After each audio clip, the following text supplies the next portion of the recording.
করছে আমরা ভূত ভূত বাচ্চা উগাতে দিব আর ওদের যে ব্যবহার আর মাসে করে ভোট দিব। রাত পোয়ালেই আপনাকে বাধ্য করা হবে জুলাই সনদের পক্ষে হ্যাঁ ভোট দেওয়ার জন্য। অথচ আপনি জানেন কিনা জানি না যে এই জুলাই সনদে বাংলাদেশের আদি অকৃত্রিম এবং মুক্তিযুদ্ধের মাধ্যমে অর্জিত সংবিধানের 4 মূলনীতির প্রধান যেটি অর্থাৎ গণতন্ত্র, সেই শব্দটিও নেই। গণতন্ত্র, সমাজতন্ত্র, জাতীয়তাবাদ এবং ধর্মনিরপেক্ষতা, এই 4টি মূলনীতি ছিল।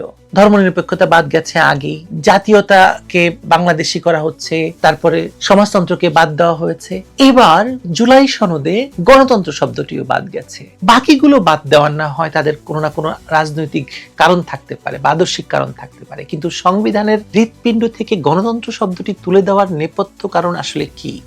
আমরা তো স্বৈরাচার হটিয়েছি বলে দাবি করছি, গণতন্ত্র ফেরাবো বলে, তাই না? তাহলে আজ যখন রাষ্ট্র পরিচালনার মূলনীতি ঠিক করা হচ্ছে তখন সেই গণতন্ত্র নিখোঁজ কেন? যদি সংবিধানে গণতন্ত্র শব্দটি না থাকে তবে এরপর থেকে বাংলাদেশের শাসন ব্যবস্থাকে আমরা কি নামে ডাকবো? এটা কি প্রজাতন্ত্র? এটা কি কোনো অজানা তন্ত্রের ল্যাবরেটরি? নাকি আপনি বাংলাদেশকে তখন আসলেই কি নামে ডাকবেন বলুন তো?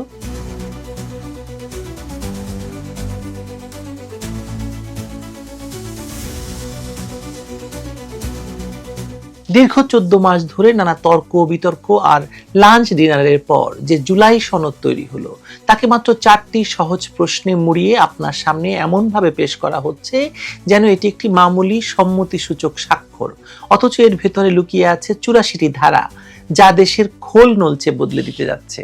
এর চেয়েও বড় শঙ্কার জায়গা হলো যে সনদের উপর ভিত্তি করে আপনি ব্যালটে সিল মারবেন সেখানে গণতন্ত্রের মতো মৌলিক চেতনা অনুপস্থিত। এটি কি নিছক ভুল নাকি সুপরিকল্পিত কোনো ব্লুপ্রিন্ট, সেই প্রশ্ন এড়িয়ে যাওয়ার কোনো সুযোগ নেই। আইনজীবী রোকন রকিকে আপনারা হয়তো চেনেন না, কিন্তু এই আইনজীবী রোকন রকি যে বিষয়টি প্রশ্ন তুলে ধরেছেন বা যে বিষয়টি প্রথম তুলে ধরেছেন তা খুবই গুরুত্বপূর্ণ। সরকারি ওয়েবসাইটে ঐক্যমত্য কমিশনের প্রকাশিত জুলাই সনদ 2025-এর সংশোধিত কপিতে 7 নম্বর মূলনীতির জায়গায় গণতন্ত্রের কোনো চিহ্ন নেই, অথচ মনে আছে যে এই রিপোর্টের প্রথম কপিতে এই একই নম্বরে মূলনীতির জায়গায় গণতন্ত্র ছিল। এমনকি ঐক্যমত্য কমিশনের প্রতিবেদনের প্রথম খণ্ডেও তা উল্লেখ ছিল। সে অনুযায়ী সংবাদ মাধ্যমে খবরও প্রকাশিত হয়েছিল। কিন্তু এতদিন পর হঠাৎ করে অফিসিয়াল সাইটে প্রায় নিঃশব্দে এই গুরুত্বপূর্ণ পরিবর্তন কিভাবে এলো? এই প্রশ্ন এবং এ সংক্রান্ত আলোচনা এখন অত্যন্ত জরুরি, কারণ বাংলাদেশ রাষ্ট্রের ভবিষ্যৎ গতিপথ নির্ধারণে এই বিষয়টি এগিয়ে চলা দিনগুলোর মূল হয়ে উঠবে। রেফারেন্ডামের মাধ্যমে আমাদের মতো সাধারণ মানুষের কাছে এর ব্যাখ্যা অত্যন্ত জরুরি, কারণ আপনি আগামীকাল যে ভোট দিতে যাচ্ছেন তার মধ্যে এত বড় জোচ্চুরি লুকিয়ে আছে যে গণতন্ত্র শব্দটিকে উধাও করে দেওয়া হয়েছে। শুরুতে সংবিধান সংস্কার কমিশন যখন তাদের কাজের খসড়া বা প্রতিবেদন প্রকাশ করলো তখন আমরা দেখেছিলাম যে তার গায়ে প্রথম খণ্ড লেখা। আমাদের মতো যারা আমজনতা কিন্তু রাজনীতির খোঁজ খবর রাখার চেষ্টা করি তারা আশায় ছিলাম যে বাকি খণ্ডগুলো আসবে, বিস্তারিত জানা যাবে। এরপর মঞ্চে এলো ঐক্যমত্য কমিশন। আমরা শুনলাম দীর্ঘদিনের আলাপ আলোচনা আর তর্ক বিতর্কের পর জুলাই সনদে 84টি সংস্কার প্রস্তাব আনা হয়েছে। কিন্তু অদ্ভুত ব্যাপার হলো এই ঐক্যমত্য কমিশন সাধারণ মানুষের জন্য পূর্ণাঙ্গ কোনো প্রতিবেদন প্রকাশ করার প্রয়োজন মনে করলো না। এত বিষয়, এত সব মতের ভিন্নতা, সব মিলিয়ে তাল রাখাটাই আমাদের জন্য কঠিন হয়ে পড়লো। আর এখন যখন সবকিছু চূড়ান্ত তখন হঠাৎ আবিষ্কার করা গেল যে রাষ্ট্রের মূলনীতি অংশ থেকে গণতন্ত্র শব্দটাই গায়েব হয়ে গেছে। যে সংস্কারের মূল উদ্দেশ্যই ছিল গণতন্ত্র ফেরানো, সেই সংস্কারের দলিলে গণতন্ত্রকেই উজ্জ্ব রাখা হয়েছে বা তুলে দেওয়া হয়েছে। কারণ কি? বদ্ধ ঘরে দীর্ঘদিনের আলাপে হয়তো এর কোনো একটা মীমাংসা বা ব্যাখ্যা তারা দাঁড় করিয়েছেন, কিন্তু আমাদের তো জানার উপায় নেই সেটা। এখন তো আর পেছনের ভিডিও ফুটেজ বা বৈঠকের মিনিটস ঘেটে কারণ বের করা সম্ভব নয়। আপনি কি জনগণের সামনে এই মিনিটসগুলো উন্মুক্ত করেছেন যেগুলো জনগণ দেখে হ্যাঁ বা না ভোট দেবে? ব্যাখ্যা বিশ্লেষণ সহ ঐক্যমত্য কমিশনের একটা বিস্তারিত রিপোর্ট না থাকায় পুরো সংস্কার প্রক্রিয়াটাই এখন একটা অস্বচ্ছ ধোঁয়াশার মধ্যে আটকে গেল। পাবলিক জানলই না কেন তার অধিকারের দলিল থেকে গণতন্ত্র শব্দটা মুছে ফেলা হলো। মানে খুবই পিলে চমকানো একটা বিষয়। আজ নজরে আনলেন আইনজীবী রোকন রকি। তার ফেসবুক পোস্টটা দেখার পর কৌতূহলবশত আমি নিজেও সরকারি ওয়েবসাইটে গিয়ে ঐক্যমত্য কমিশনের প্রকাশিত জুলাই সনদ 2025-এর সংশোধিত কপিটা নামিয়ে পড়েছি। নিজের চোখকে বিশ্বাস করতে পারছি না যে সত্যি তো 7 নম্বর অনুচ্ছেদে রাষ্ট্র পরিচালনার মূলনীতির জায়গায় গণতন্ত্র নেই। অথচ আমার স্পষ্ট মনে আছে এই রিপোর্টেরই প্রথম খসড়ায় ওই একই জায়গায় জল করছিল গণতন্ত্র শব্দটি।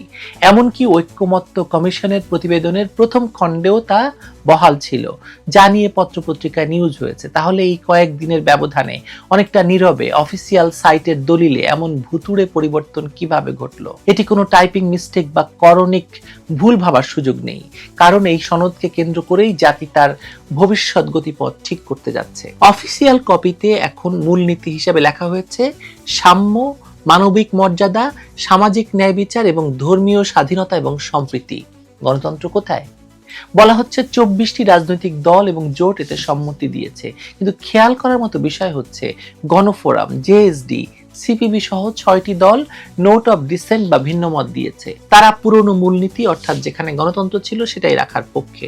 অন্যদিকে ত্রয়োদশ সংসদ নির্বাচনের প্রধান দুই প্রতিদ্বন্দ্বী বিএনপি এবং জামাত এই গণতন্ত্রহীন নতুন প্রস্তাবে হয়তো একমত হয়েছে, আমি জানি না। প্রশ্নটা এখানেই, সাম্য বা ন্যায় বিচার অবশ্যই জরুরি, কিন্তু গণতন্ত্রকে বাদ দিয়ে কিভাবে সেটা প্রতিষ্ঠা করা সম্ভব বলুন আমাকে। যারা এই প্রস্তাব তৈরি করলেন এবং যারা এতে সায় দিলেন, তাদের কি উচিত নয় নির্বাচনের আগেই জনগণের কাছে এর একটা পরিষ্কার ব্যাখ্যা দেওয়া? নির্বাচনের আছে মাত্র আর কয়েক ঘন্টা। আমরা কি তবে এমন কোনো ব্যবস্থার দিকে যাচ্ছি যেখানে গণতন্ত্র শব্দটি উচ্চারণ করাও আর সাংবিধানিক বাধ্যবাধকতায় থাকবে না? ব্যালটে হ্যাঁ বা না সিল মারার আগে এই উত্তরটা নাগরিক হিসেবে আপনার জানার অধিকার আছে। না বুঝেই গণভোটের দিকে যাচ্ছেন আপনি। ব্যাপক বিতর্ক তৈরি হচ্ছে এটা মানে করা উচিত আপনার এটা নিয়ে। সবচেয়ে ভয়ের জায়গাটা হলো আমরা এমন একটা দলিলের উপর গণভোট করতে যাচ্ছি যার ভেতরে কি আছে তা দেশের সিংহভাগ মানুষ জানে না। আইআইডি এবং ইউথ ফর পলিসির জরিপ বলছে প্রায় 77% মানুষ জানেই না জুলাই সনদের আসলে কি লেখা আছে। গ্রামের খেটে খাওয়া মানুষ কিংবা প্রবীণ ভোটারদের অবস্থা আরো নাজুক। শহরে বা তরুণদের মধ্যে কিছুটা ধারণা থাকলেও সেটাকে সচেতনতা বলা কঠিন। অথচ এই মানুষগুলোর রায়ই ঠিক হবে দেশের সংবিধানের ভবিষ্যৎ। জরিপে উঠে এসেছে শিক্ষিত মানুষের মধ্যেও একটা বড় অংশ জানে না মৌলিক অধিকার নিয়ে কি পরিবর্তন আসছে। ব্যালট পেপারের ভাষাই বা কতজন বুঝবে তা নিয়ে খোদ গবেষকরাই চিন্তিত। মানে আইআইডির প্রধান নির্বাহী সাইদ আহমেদ যথার্থই বলেছেন, আমরা অনেকটা না জেনে না বুঝেই একটা গণভোটের দিকে হাঁটছি। তথাকথিত জুলাই আন্দোলনের স্পিরিট ছিল স্বচ্ছতা, জবাবদিহিতা, অথচ নির্বাচনের ঠিক আগ মুহূর্তে এসে দেখছি মানুষ জানেই না হ্যাঁ জিতলে তাদের জীবনে কি পরিবর্তন আসবে আর না জিতলে কি হবে বা কি ক্ষতি হবে। ভোটারদের একটা বড় অংশ মনে করছে সরকার নিরপেক্ষ নয়, আবার কেউ কেউ জানেই না সরকার আসলে কি চাইছে। নির্বাচনের পর পরাজিত পক্ষ এই রায় মেনে নেবে কিনা তা নিয়ে সংশয় তো আছেই। এবং অর্থাৎ একটা বিশাল ধোঁয়াশা আর অজ্ঞতাকে পুঁজি করে আমরা একটা ঐতিহাসিক সিদ্ধান্ত নিতে যাচ্ছি যা ভবিষ্যতে বড় ধরনের রাজনৈতিক অস্থিরতার জন্ম দেবে। আপনার গণতন্ত্র থাকবে না, গণতন্ত্র শব্দটা নেই। আপনারা এটা মানে আমি এটা কিভাবে বোঝাবো আপনাদের যে গণতন্ত্র শব্দটাকে বাদ দিয়ে আপনি হ্যাঁ না ভোটে আপনাকে হ্যাঁ ভোট দিতে বাধ্য করা হচ্ছে। ত্রয়োদশ জাতীয় সংসদ নির্বাচন হচ্ছে এই গণতন্ত্র শব্দকে বাদ দিয়ে, আর এটাকে বলা হচ্ছে গণভোট। আপনি একবার পরিস্থিতিটা চিন্তা করুন, আগামীকাল মানে 12ই ফেব্রুয়ারি আপনি ভোট কেন্দ্রে যাবেন আপনার এলাকার এমপি নির্বাচন করতে, একই সাথে আপনার হাতে ধরিয়ে দেওয়া হবে আরেকটি ব্যালট পেপার, গণভোটের ব্যালট পেপার, যাতে কোনো নাম্বার নেই, যাতে কোনো সিরিয়াল নাম্বার নেই। সুতরাং এটা যে কত কপি ছাপানো হয়েছে, এটা কারা মানে ধরেন 18 কোটির জায়গায় যদি সে 36 কোটিও ব্যালট ছাপানো হয় এবং বলা হয় যে 18 কোটি মানুষ ভোট দিয়েছে, তাতে আপনার কিছু করার নেই, কারণ কোনো নাম্বার নেই। সেখানে মাত্র 4টি সংক্ষিপ্ত প্রশ্ন থাকবে, আপনাকে বলা হবে হ্যাঁ বা না বলতে। সরকার শুরুতে নিরপেক্ষ থাকার ভান করলো, এখন সরাসরি মানে হ্যাঁ ভোটের পক্ষে আপনাকে ভোট দিতে বলছে। খোদ প্রধান উপদেষ্টা ভিডিও বার্তায় বলেছেন, জাতির উদ্দেশ্যে ভাষণ দিয়ে বলেছেন হ্যাঁ ভোট দিলে নাকি নতুন বাংলাদেশের দরজা খুলে যাবে, আপনি সভ্য হয়ে যাবেন। হ্যাঁ, সেই দরজার উপর আসলে কি আছে? এই জোচ্চুরি আছে যে এখানে গণতন্ত্রকে আপনার থেকে কেড়ে নেওয়া হয়েছে। আপনি যদি হ্যাঁ ভোট দেন তবে আপনি সম্মতি দিচ্ছেন রাষ্ট্রভাষা হিসেবে আপনার বাংলার পাশাপাশি অন্য সব ভাষার স্বীকৃতিকে, যা ভালো উদ্যোগ। আপনি সম্মতি দিচ্ছেন নিজের পরিচয় বাঙালি থেকে বাংলাদেশি করতে, কিন্তু একই সাথে আপনি সায় দিচ্ছেন যে সংবিধান থেকে গণতন্ত্র থাকবে না। সায় দিচ্ছেন দ্বিকক্ষ বিশিষ্ট সংসদে, যেখানে উচ্চ কক্ষে 100 জন সদস্য থাকবে এবং তারা আনুপাতিক হারে নির্বাচিত হবেন বা সিলেক্টেড হবেন। আপনি মেনে নিচ্ছেন যে একজন ব্যক্তি জীবনে দুবারের বেশি প্রধানমন্ত্রী হতে পারবে না। রাষ্ট্রপতির ক্ষমতা বাড়ানোর বিষয়টি এখানে আছে, কিন্তু সবকিছু থাকুক, গণতন্ত্র নেই আপনার সেখানে। বিচার বিভাগ, নির্বাচন কমিশন সংস্কারের মতো জটিল বিষয়গুলো হ্যাঁ প্যাকেজে ঢুকে আছে, কিন্তু গণতন্ত্র নেই। সরকার বলছে হ্যাঁ জয়ী হলে আপনার আগামী সংসদে এই 84টি প্রস্তাবনা বাস্তবায়নের বাধ্য থাকবে এবং 6 মাসের মধ্যেও সংবিধান সংশোধন করতে হবে। আর না জিতলে তখন আর জুলাই সনদ বাস্তবায়নের কোনো আইনি বাধ্যবাধকতা থাকবে না। কিন্তু এই কথাও বলা হয়েছে যে 6 মাস পরে আপন ইচ্ছায় এই জুলাই সনদ পাশ হয়ে যাবে। অর্থাৎ হ্যাঁ ভোট দিলেও যায়, না ভোট দিলেও তাই। কিন্তু আবারও বলছি, কাগজে কলমে শুধু নয়, কার্যতও নেই। যদি ধরেন আপনি না ভোট দিলেও 6 মাস পরে যদি এটা পাশ হয়ে যায়, তখন তাতে কি হবে বলেন তো? মানে আপন ইচ্ছায় 6 মাস পরে এটা যদি সংবিধানে ঢুকে যায় জুলাই সনদ, তাহলে গণতন্ত্র থাকলো কোথায়? সব অথবা কিছুই না, জুয়া খেলার মতো একটা ব্যাপার। ভোটার হিসাবে আপনার হয়তো কোনো নির্দিষ্ট পয়েন্টে আপত্তি থাকতে পারে। ধরুন আপনি দ্বিকক্ষ বিশিষ্ট সংসদ চান না, বাকি সংস্কার চান, সেই সুযোগ আপনার নেই। আপনাকে পুরো প্যাকেজটা গিলতে হবে। এই যে মাত্র 4টি লাইনে 84টি বিশাল পরিবর্তনকে সংকুচিত করে ফেলা, এতে সাধারণ ভোটাররা আদৌ বুঝতে পারছে না যে তিনি কিসে সম্মতি দিচ্ছেন বা দেবেন না। মানে 12 তারিখের সকালটা কেবল তাই নির্বাচনের দিন না, আপনার অস্তিত্বের সংকটের দিনও। মুক্তিযুদ্ধের মাধ্যমে অর্জিত বাংলাদেশের সংবিধানের মূল চেতনা ছিল গণতান্ত্রিক মূল্যবোধ। সেই মূল্যবোধকে বাদ দিয়ে নতুন বাংলাদেশ গড়ার কথা বলা হচ্ছে, কিন্তু গণতন্ত্রবিহীন বাংলাদেশ কি আসলে মুক্তিযুদ্ধের আদর্শের বাংলাদেশ হবে? 1971 সালে আমরা যে স্বাধীনতা চেয়েছিলাম তা কি গণতন্ত্রবিহীন ছিল?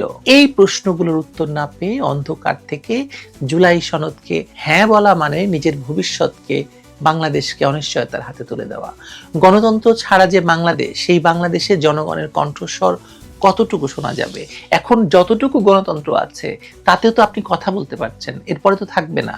আগামীতে যদি কোনো সরকার জনবিরোধী সিদ্ধান্ত নেয়, গণতান্ত্রিক ব্যবস্থা ছাড়া জনগণ কিভাবে প্রতিবাদ জানাবে?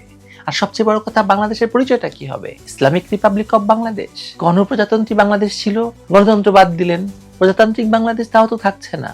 তাহলে আমার এই প্রশ্নটি আপনার কাছে আসলে খুবই গুরুত্বপূর্ণ হওয়া উচিত বলে মনে করি যে আপনি কিসে, মানে আপনি জানেন যে এটার মধ্যে গণতন্ত্র শব্দটাকে তুলে দেওয়া হয়েছে, এই ভয়ঙ্কর অজানা অজ্ঞাত বিষয় নিয়ে আপনি হ্যাঁ বা না ভোট দিতে যাচ্ছেন? একবার ভাবুন, দয়া করে ভাবুন।